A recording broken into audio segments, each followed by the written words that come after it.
This is Hidden Killers with Tony Bruschi.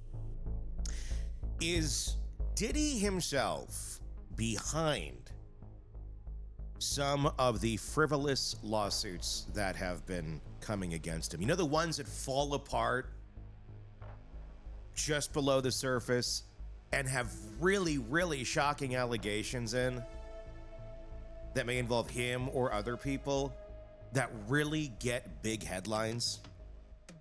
You're fighting for your life and you're fighting for your reputation, and there's a slew of legitimate suits against you, including a federal investigation, which, let's be honest, is going to be the final nail in the coffin here for Mr. Diddy, very likely. But what can you do to fight that off? Well, if you introduce into the ether a whole bunch of lawsuits that turn out to be completely false, makes the general public start to wonder, well, are all these other ones false too? The ones that are legitimate? Stick with me. This is an idea. This is a theory. This is not proven, and I'm not accusing the attorney or the individual who is filing these lawsuits of filing them frivolously. I'm just asking the question that, could there be something else going on here? Should we look into this a little bit more? Because clearly, when you look into some of these lawsuits, the claims being made are easily disproven. Not all of them, just some. Let's talk about what doesn't add up, because this is quite the case. Imagine this: a sitting police chief of a major department gets randomly named in a lawsuit claiming that he helped cover up a brutal assault, a brutal sexual assault for one of the most powerful men in music history. Not only that, but the lawsuit says he wasn't just involved, he personally kidnapped the witness at gunpoint, impersonated a sheriff's deputy, and bribed people into silence. Wild, right? I mean, gosh. This is quite a story, if real. One problem: the man being accused, well, he has proof he wasn't even there. Kind of kills the story a bit. We're talking about Chief John Pelletier of the Maui Police Department, a man who now has receipts proving he was in Las Vegas on the exact night he was allegedly strong-arming people at a house party in California that's 560 miles away, a 8-hour drive, roughly. Now we got a question, not just is this lawsuit false, because at this point we're looking that it's very likely. The real question is, who benefits from a lawsuit this bad? Because if a lawsuit is so easily disproven, so obviously flawed, maybe, just maybe, it wasn't meant to be won in the first place. Hear me out. Maybe it was meant to do something else entirely. This is a story that starts as a legal scandal, but could turn into a masterclass in legal manipulation. Let's get into it. 7 years, that's how long it took for Chief John Pelletier's name to suddenly appear in this lawsuit. 7 years for a Las Vegas police captain who at the time had no public ties to Sean Diddy Combs to be accused of being a key player in a criminal conspiracy happening states away. If that doesn't seem strange to you yet, let's break this down. Because this is not just about disproving the claim. That's easy to do. This is about, why did the claim come about in the first place? And who's behind it and why? Again, could be all one big money grab, as that's the story on the surface and will likely continue to be. But is it something else? The original lawsuit was filed in October of 2024 by Ashley Parham, a woman who claims that she was drugged and gang raped at a house in California back in March of 2018. She initially accused Diddy, in this case, of orchestrating the attack, along with NFL player Odell Beckham Jr. and comedian Drew Drewski Disboards. It was an explosive case on its own, one that certainly got a lot of attention out of the gate. Their accusations have to be proven in court. Then 5 months later, something changed. In March of 25, the lawsuit was amended. This time, it wasn't just celebrities being accused. It now named Chief John Pelletier, a high-ranking police officer with no public connection to Diddy, no history of corruption, no prior allegations against him. Suddenly, he was being painted as a full-blown accomplice in an organized cover-up involving Diddy. The lawsuit now claimed that Pelletier impersonated a Contra Costa County sheriff's deputy when real officers showed up, told those officers this was a federal drug operation to get them to leave, kidnapped 2 witnesses at gunpoint and forced them to watch the attack, and then paid off a neighbor with an envelope of cash to keep quiet. Just happened to have that, oh, here's cash, go away. You know, like you see in movies. Now let's just stop for a second here, because this is where things take a hard left to impossible turn. Pelletier wasn't just accused of helping with the cover-up. He was accused of personally committing multiple felonies in broad daylight in a jurisdiction he didn't even work in without anyone catching on. And then the receipts dropped. After the lawsuit made headlines, HNN Investigates obtained Pelletier's bank records through a public records request. And what did they find? Multiple credit card transactions placing Pelletier in Las Vegas, Nevada on March 23rd of 2018. The very night he was supposedly strong-arming witnesses in Orinda, California. Let's do some quick math. Las Vegas to Orinda, 560 miles. That's about an 8-hour drive each way. So unless Pelletier figured out how to teleport or had access to a private jet and a time machine, he physically could not have been there. So now we're left with a really uncomfortable reality. This lawsuit isn't just weak, it's not just messy, it's objectively false. And that raises a bigger question. Why did it happen at all? Because lawsuits like this, ones that collapse the second you apply pressure, aren't usually accidents. And that's where things start to get interesting. See, when a lawsuit is this easy to disprove, you have to ask who benefits from it. Certainly isn't Ashley Parham, the original accuser. If her case was solid before, attaching easily disprovable claims to it only hurts her credibility. It isn't John Pelletier. He now has to fight a completely made-up legal battle, allegedly, and defend his reputation, despite having proof he was never even there. It's not even Ariel Mitchell, the attorney who brought this lawsuit, because she's already dealing with a separate legal battle against Diddy, where he's accusing her of defamation and fabricating claims for financial gain. So, if it's not the accuser, not the accused, and not the lawyer, who does that leave? Because there's one person who does seem to benefit from this mess, and it's not who you might think it is. Who benefits? Sean Diddy Combs, the man facing multiple lawsuits for sex trafficking, abuse, and organized crime. The man whose reputation is in free fall, whose career is on life support, and who desperately needs the public to doubt every lawsuit being thrown at him. And if this lawsuit was meant to fall apart, if it was meant to be exposed as false, then what happens? Well, people start thinking, well, if this case was nonsense, maybe the other ones are too. And suddenly, instead of fighting real allegations, Diddy gets to sit back and let a terrible case collapse in the headlines, taking public trust in the legal system down with it. So now we have to ask the real question. Is this just a convenient disaster for Diddy? Is he actually behind it? I mean, think about it. We already know that lawsuits can be manipulated as a strategy, both for justice and distraction. So is it possible that Diddy or people in his circle are feeding weak lawsuits into the system? I don't know how, And I don't know who would be involved in this circle, so I'm not going to make any specific allegation. I'm just kind of talking broader picture here.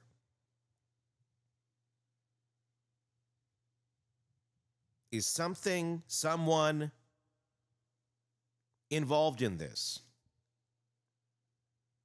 Is the person who's making the claims involved in this? Knowing it's not going to look good in the public, but at the end of the day, maybe there's a payoff or something. I don't know. I mean, these are just ideas coming from my mind because it doesn't add up. Unless, it could simply honestly be someone really going in for a payday thinking nobody is going to check if the T's are crossed and the I's are dotted. That does happen. But there's been so much strategic legal maneuvering in the world of Diddy over the last 3 decades. You got to kind of wonder. He knows they'll get media attention first, so that by the time the real case gets to court or just simmers in the public for a little bit, the public is already skeptical. Because let's be honest, if you're drowning in lawsuits, one of the best ways to fight them isn't to disprove them one by one.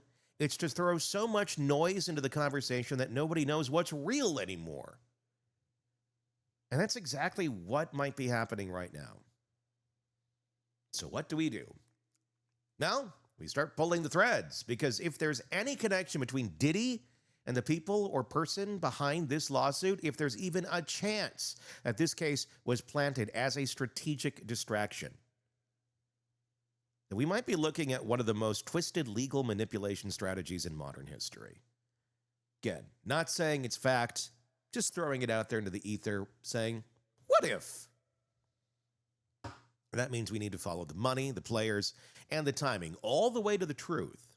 Because if this was staged, if this was all part of the plan, then this lawsuit isn't the scandal. It's a cover-up. Big if.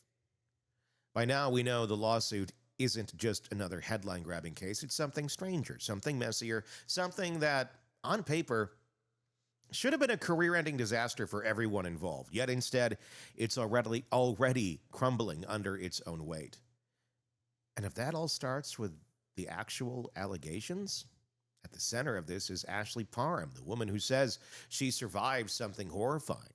She claims that on the night of March 23rd, 2018, she was drugged and gang raped at a home in Orinda, California.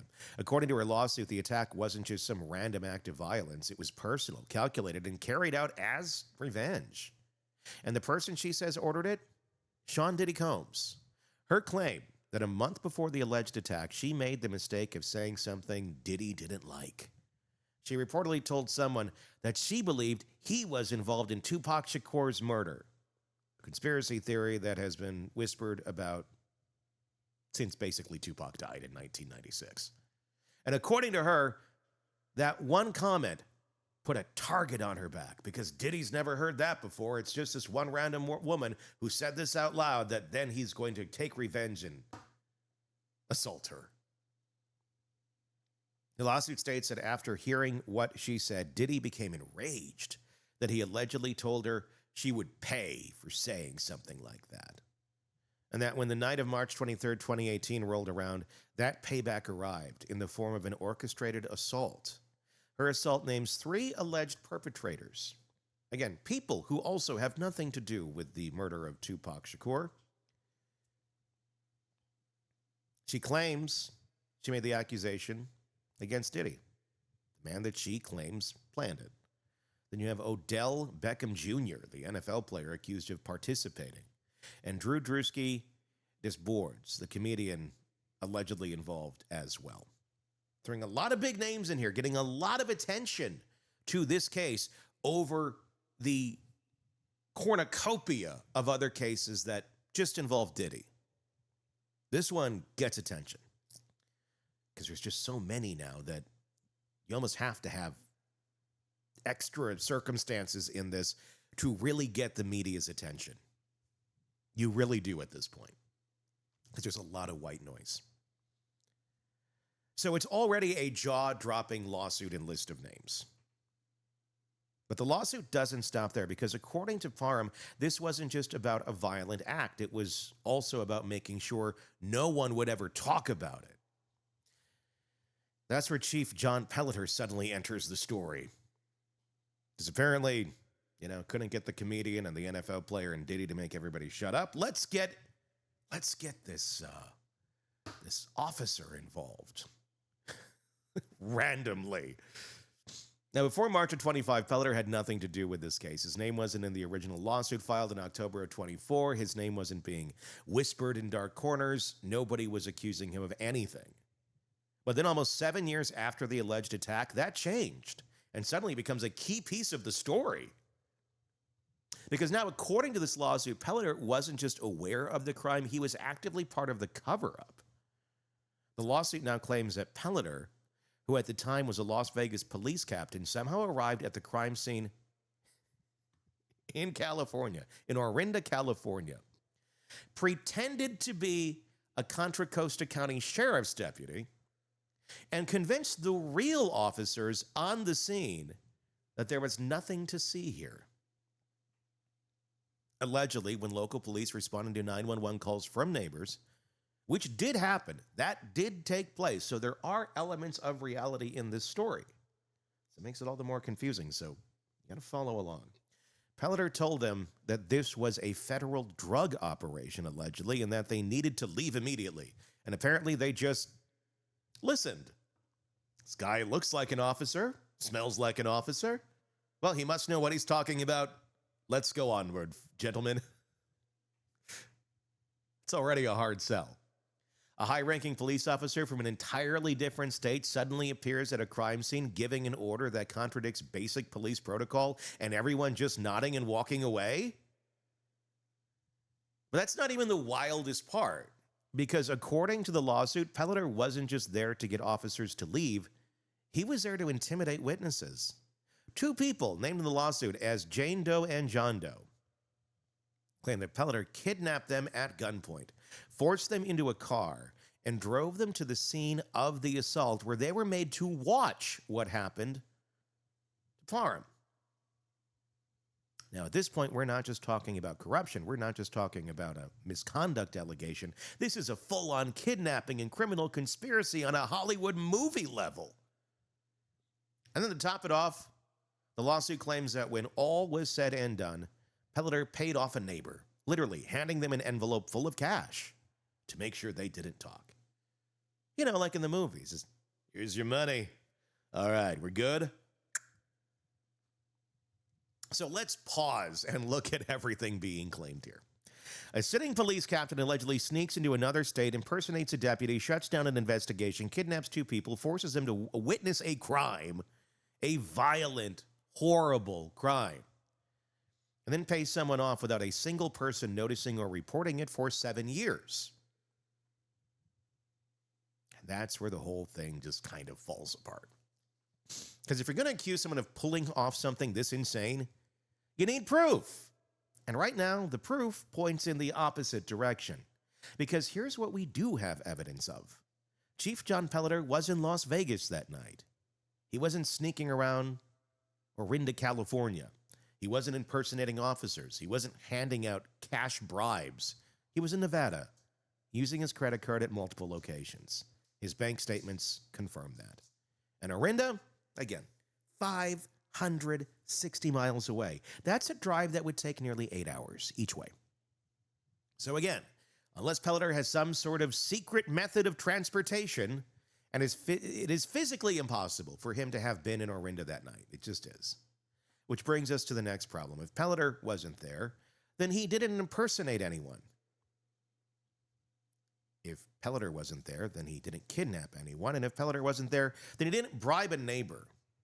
And if those claims are false, what does that say about the rest of the lawsuit? Because once you prove that one part of the story is a lie, the entire case starts looking a little bit shaky. That's why people are starting to ask questions, not just about Pelletier's alleged involvement, but about why this lawsuit suddenly went from a serious case to a total mess, and why Pelletier's name only gets added in March of 2025. Why wasn't he part of the original lawsuit from October of 2024? And why would a seasoned police officer randomly risk everything to get involved in something this reckless? Because right now the facts do not support the claims. And that's where things start to get even more interesting. Because when the lawsuit starts falling apart this quickly, you have to ask who benefits from it. Because what happens next doesn't just affect Chief Pelletier. It might just affect Diddy himself. Lawsuits live and die on evidence, no matter how explosive the claims, how powerful the people involved, or how much media attention a case gets. If the evidence doesn't hold up, the case falls apart. And right now, this lawsuit is hanging by a thread. Because here's the reality, too much of it does not add up. The timeline, it's broken. The alibis are really unshakable. The credibility of those involved, under fire. And at the center of it all, a new question is starting to emerge, not just about the truth of these allegations, but about why this lawsuit exists in the first place. Because once you start pulling at the strings, it starts looking like a legal case, or less like a legal case, and more like a distraction. Let's start with the biggest problem with Chief John Pelletier's alibi. We already know that he wasn't in Orinda on March 23rd of 2018. We're talking about some vague he says, she says defense here. No. We have bank records proving he was in Las Vegas that night. Multiple credit card transactions place him at businesses in Nevada on the very night the lawsuit claims he was impersonating a sheriff's deputy and kidnapping witnesses in California. And again, unless Pelletier has figured out a way to clone himself, it is physically impossible for him to have been at the two places at once. That alone should be enough to make the case collapse under its own weight. But Pelletier isn't the only person named in the lawsuit who has rock-solid denial. Odell Beckham Jr. says he wasn't in Orinda that night. He says he's never met Ashley Parham. He's not just saying he's innocent, he's saying he wasn't even there. And then there's Drewski, the comedian who's been lumped into this lawsuit as well. He's been even more blunt about pointing out that in 2018, he was broke, unknown, and not in the kind of circles that would put him at a house party with Diddy, let alone involved in an alleged lawsuit. He was living in his mom's basement. Another hiccup there in the case. And an easy one, too. That's what makes that part so absurd. This guy wasn't anybody at that point in time. And he wasn't buddies with Diddy. And he wasn't going to parties with Diddy. And he certainly wasn't doing this with Diddy at that point in his life.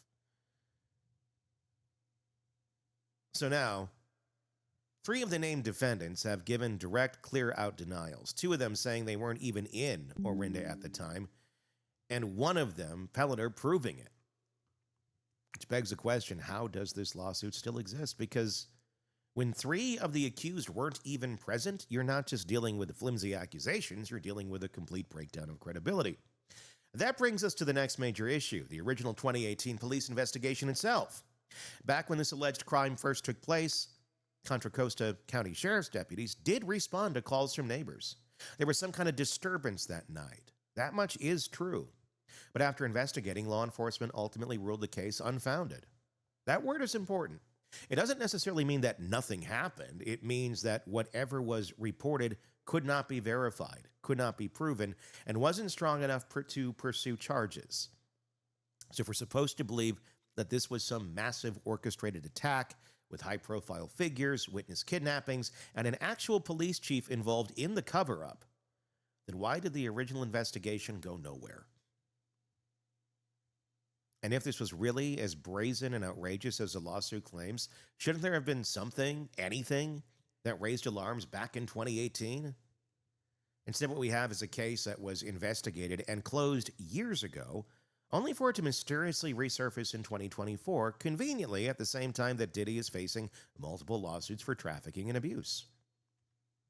And that's where things get even more interesting, because now we need to talk about who actually brought this lawsuit forward.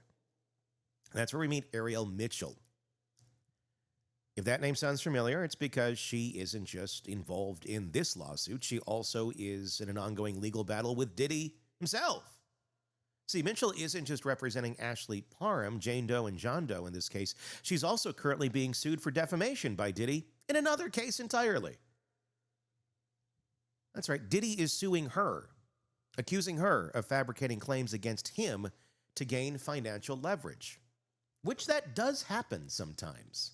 Is it happening in this case? Well, that's up to a court to decide. So now we have a situation where the lawyer bringing the lawsuit is already being accused of dishonesty in another case. One of the named defendants, Pelletier, can prove he wasn't even at the same state or in the same state. Two other defendants deny even knowing the accuser and have very strong alibis as well. And the original police investigation from 2018 went nowhere. That's a lot of problems. And yet, despite all of that, there are still things about this case that cannot be ignored, because while the Pelletier allegations may be provably false, that doesn't automatically mean everything in the lawsuit is a lie.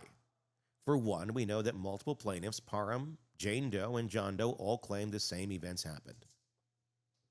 That means we're not just dealing with one person making an accusation. We have multiple people telling a similar story. Then there's the 911 calls. While the lawsuit's claims are falling apart in some places, we know that neighbors did call the police that night. Something was happening in that house, enough for people outside to hear it and to report it. And then there's Parham's medical records. A few weeks after the alleged assault, she went to a hospital where medical professionals flagged her case for law enforcement. So, while parts of this lawsuit are imploding, there are still pieces that do hold weight.